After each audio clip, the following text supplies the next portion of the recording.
टुमटन valley के जंगल में मिजाज के बहार और बुलबुलों की छीऊ में बसे एक छोटा कछुआ था। लेकिन टॉमी दूसरे जंगली कछुओं से मुख्तलिफ था। इसकी कोख चमकती चमकती थी और उसकी आंखें हैरत अंगेज मुतासरी और रहम दिल दिखाती थी। लेकिन टॉमी को असल में मुख्तल बनाता वो इसकी बेबहा भरपूर अमानत थी। एक दिन जब टॉमी जंगल का सफर कर रहा था, उसने कई जानवरों के ग्रुप को इकट्ठे देखा जो फिक्रमंद नजर आ रहे थे। दोस्तों, क्या मसला है? टॉमी ने पूछा, अपनी आवाज में फिक्र का इजहार करते हुए। ये बड़ी उगटी है, बीनी बनी के कहा।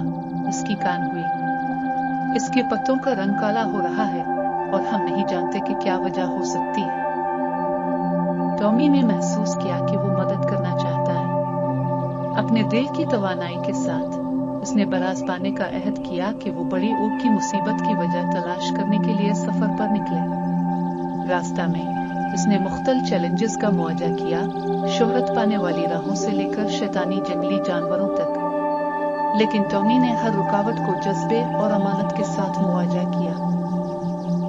जब वो जंगल की गहराइयों में सफर करता रहा, टॉमी ने एक छुपा गिलेट को पाया जहां एक खानदानी की क्योड़े बसे हुए थे। लेकिन कुछ गलती का मामला था। गिलेट तारीकी में छुपा हुआ था और क्योड़ों की धार एक दूसरे के बुतों की रोशनी में हल्के फुल्के। फिक्रमंद टॉमी ने क्योड़ों के पास जाकर पूछा कि क्या हुआ था। पापा क्योड़े ने बयान किया कि उनकी जादुई रोशनी कम हो गई थी, जिसकी वजह से वो रात के वक्त जंगल में सफर नहीं कर सकते थे, अपने रोजाना के नाच गाने को इजाजत नहीं दे सकते थे। टॉमी मुसलसल सुनता रहा, अपने दोस्तों के लिए रहमदिली से दिल किया, उनकी मदद करने के लिए मुसम्मम। वो उनके साथ उनके दुश्वार मशकों को देखने वाले रहनुमाओं के तौर पर अमल करता रहा। टॉमी और पापा क्योड़ा इन मुश्किलात का सामना करते रहे, जैसे पेचीदा पेचीदा रस्सियों, गहरे दलदलों और हत्ता एक शरारती बैंडे की जमात। लेकिन टॉमी की अमानत और अज़्म कभी भी कम नहीं हुआ, जो पापा क्योड़ा को दलाने पर मजबूर करता रहा। आखिरकार बहुत से दिनों के सफर के बाद वो पुरानी क्योड़ों वाली जगह तक पहुंचा जहां क्योड़े क्योड़ा बसे था। टॉमी ने पापा क्योड़ा के रहनुमाओं के साथ मैच किया, जिसकी रोशनी आंखों को मोचली दिन में काम करने की इजाजत देती है, अपनी रोजाना की रात को मशरिक करने की इजाजत देती है। पुरानी क्योड़ों की एक खासियत ये थी कि वो खुद को बराह रास्त हकीकत और शफकत से दूर कर रहे थे, जो उनके दिलों में हसद और तमा को धुंधले बना रहा था। टॉमी ने नई समझ पाने के बाद पुरानी क्योड़ों से बखूबी दरख्वास्त की कि अपने दोस्तों को बख्श दे और उनकी रोशनी को बहाल करे। टॉमी की मुसलसल सिंध की तरह की संत पुरानी क्योड़ों ने उनकी दोस्ती की बख्शिश की और उनकी रोशनी को बहाल कर दिया। जब वो गिलेट की तरफ वापस चले गए, टॉमी और पापा क्योड़ा हैरत ज़दा थे जब वो देखते रहे कि पुरानी क्योड़ों की रोशनी दोबारा जिंदगी की तरफ वापस आई, पहले से ज्यादा रोशन और खूबसूरत। गिलेट खुशी और खुशी से भर गई, जबकि पुरानी क्योड़ों ने शुक्रिया की मदद की। उनकी रोशनी ने नरगिस एक दमकी बना दी और रात के आसमान को एक हैरत अंगेज मज़ाहिर से रोशन किया। अपने दिल में एहसास भरी मदद में टॉमी अपने दोस्तों को अलविदा कहा, जानता हूं कि ईमानदारी और शफकत ने एक बार फिर कामयाब हो गई।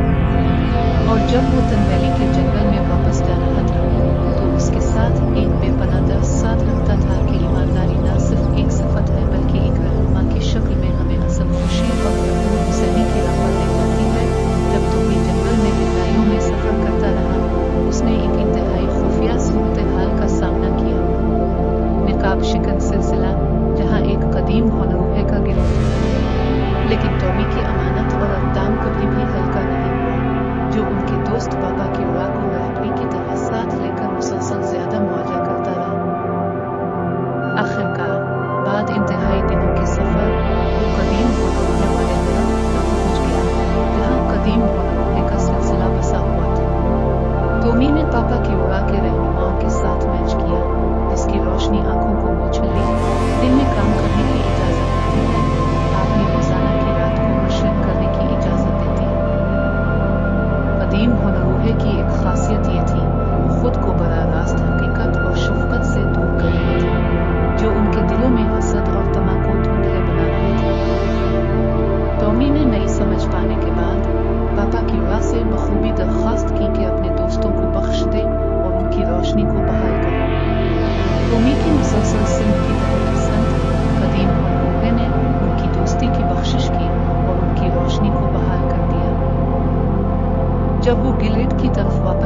دوستوں